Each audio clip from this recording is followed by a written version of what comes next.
Bicara soal mantra, banyak orang yang sudah membahas tentang mantra. Apa itu mantra ya?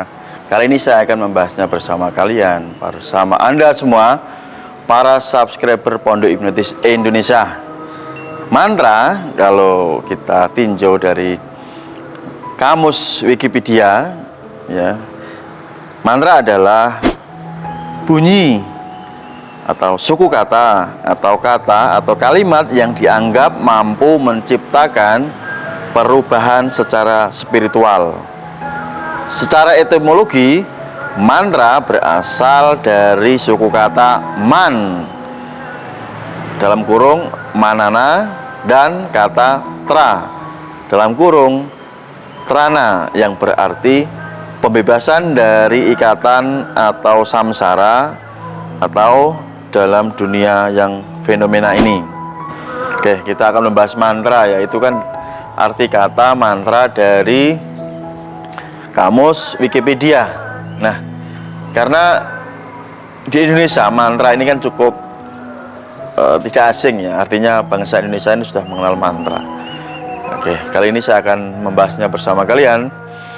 Maka biar lebih paham lagi apa itu mantra, mantra yang secara umum dan mantra yang versi yang saya pahami, silakan kalian simak videonya dari awal video sampai selesai agar kalian lebih mengerti, lebih paham bicara soal mantra.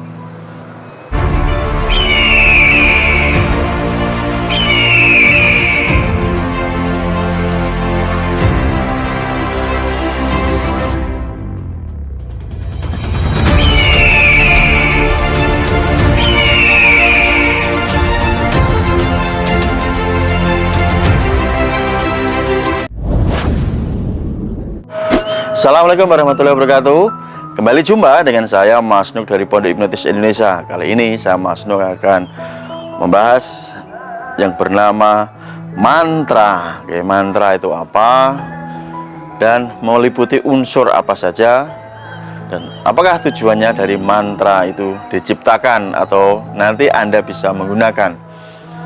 Sesuai yang saya bahas di awal, kita bicara mantra ini harus paham ya unsur yang meliputi mantra. Oke, mantra itu adalah bunyi-bunyian ya. Mantra itu suara gitu ya, yang mengandung unsur satu vibrasi, yang kedua mengandung unsur frekuensi. Itu nanti akan menjadi sebuah mantra. Oke. Dan saya sudah membuat catatan kecil ya tadi. Sambil santai saya buat catatan buat Anda. Kalau ingin tahu contoh-contoh mantra yang umum ya, kalian atau Anda ini bisa menyaksikan atau melihat di Google ya. Itu banyak sekali, Anda ketik mantra apa aja keluar ya. Itu mantra yang umum ya, yang artinya mantra yang sudah tersebar luas dan bisa diakses oleh siapapun. Hanya cukup di HP Anda sekarang ketik mantra ya akan keluar mantra apa aja, contohnya begitu, buat apa. Oke, itu yang ada di internet begitu ya. Nah, kalau menurut pandangan saya pribadi, Mas Nuk dari Pondok Hipnotis Indonesia ya, bicara soal mantra ini harus memenuhi beberapa unsur ya. Ini versi saya, jadi Anda boleh bersepakat dengan saya atau Anda boleh tidak bersepakat dengan saya. Artinya boleh sepakat atau tidak boleh, silahkan, bebas ya di sini ya. Ini versi saya dari Mas Nuk ya. Kita bicara soal mantra. Mantra yang benar kalau menurut saya pribadi harus mengandung beberapa unsur ya. Yang pertama unsurnya adalah tidak mempunyai arti, tidak bisa diartikan atau mempunyai makna. Jadi mantra itu hanya sebuah bunyi, bukan kalimat atau susunan kata-kata yang bisa kita artikan, kita terjemahkan. Itu menurut saya. Jadi kenapa alasannya begitu? Kalau itu bisa diartikan, berarti ada campur tangan manusia di sana. Secara psikologis, manusia ikut turut campur di sana. Kata-kata yang tidak dimengerti itu langsung tembus ke bawah sadar ya, karena tidak bisa diterjemahkan, sehingga pikiran sadar kita tidak mengotak-atik gitu ya, tidak menerjemahkan.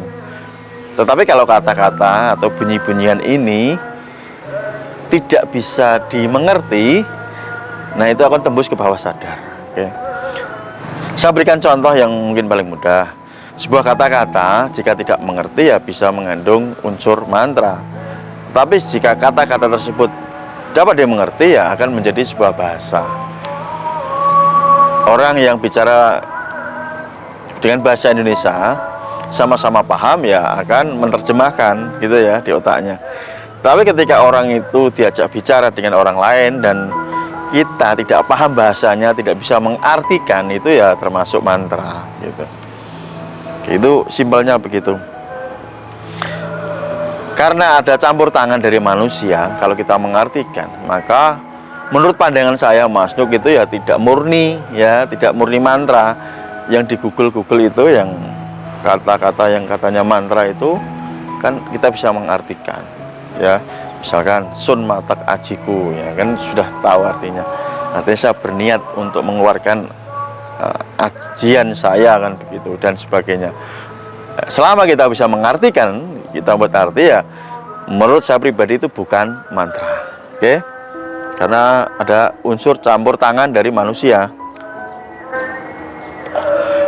Yang perlu Anda sadari dan pahami bahwa bahasa manusia ini tidak bisa dikomunikasikan dengan semesta ya, bahasa ya. Misalkan saya ngomong dengan tanaman, tumbuh-tumbuhan, rumput, pepohonan, batu, air, angin, itu kan tidak bisa dengan menggunakan bahasa manusia tentunya. Kalau saya menggunakan bahasa Indonesia ya mereka tidak akan merespon gitu.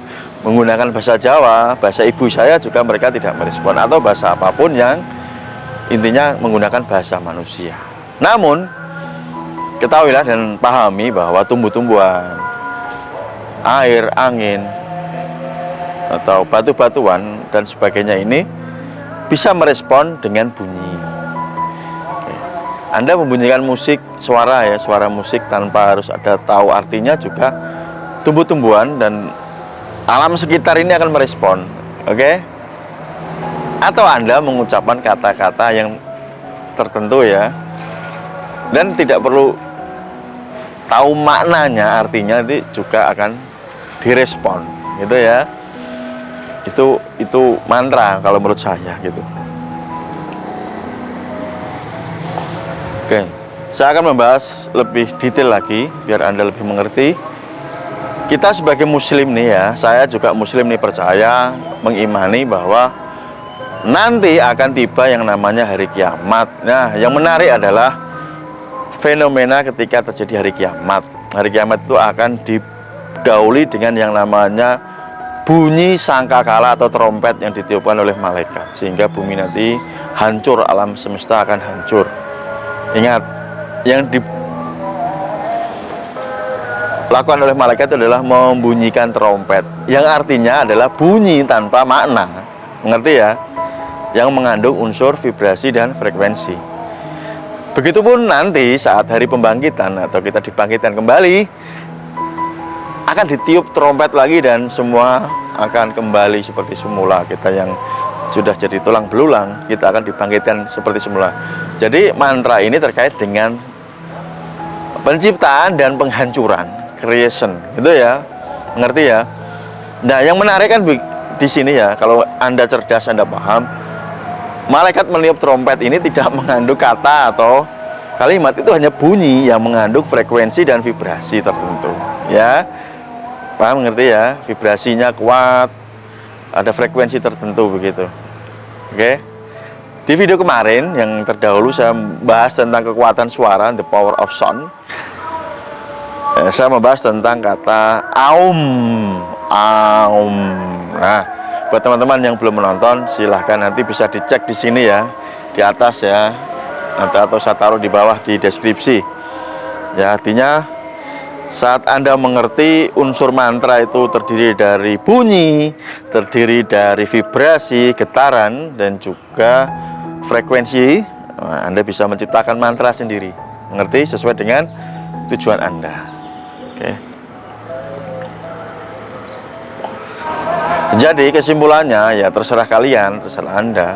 Apakah Anda sepakat dengan saya, pemikiran saya, ataukah Anda sepakat dengan orang lain atau di internet tadi bahwa mantra itu ya bisa diartikan, mengandung makna dan bisa diterjemahkan. Kalau saya pribadi ya lebih yang kedua, bahwa mantra itu tidak diartikan, tidak perlu diartikan, tidak perlu mengerti maknanya.